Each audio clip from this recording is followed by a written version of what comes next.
Disagreements over schools returning. Some people back to work, but others not. Sport still stopped. Holidays on hold. And yet London, England, heading to green and open spaces in its first weekend with some lockdown easing. Today, the government announced the R rate had gone up. The number Boris Johnson has said time and again will dictate the pace of lifting of the lockdown.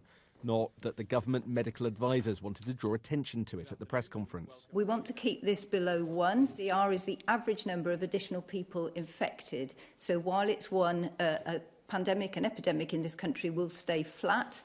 If it goes above that number, we will start to see an increasing number of cases and we may experience a second peak. So it's really important. Little apparent concern that that rate of R might mean that transmission of coronavirus cases might not actually be reducing. Given our lives are determined by the R rate, why do you collectively appear quite relaxed that the R rate is up today? R is a very standard way of looking and comparing what's happening, and it's a really important measure.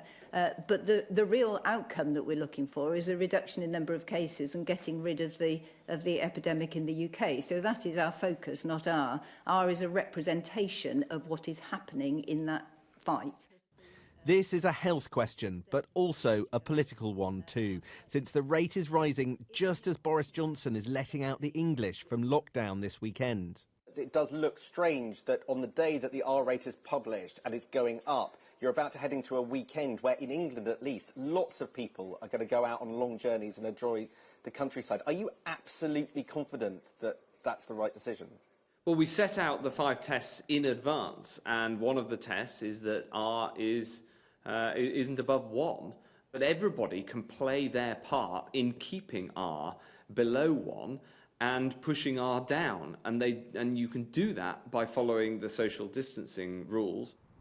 In England, you can go where you want, but Wales is empty because non-essential travel is banned by the Welsh Government. Even English mayors worry about whether government data can be specific enough to help them. If you're using a single metric, like the R number, as to when you relax lockdown or tighten it, you can't use a whole country's R number because it varies wildly from region to region. Freedom for some, a tantalising glimpse of a future. But the R goes up further and it could still be snatched away.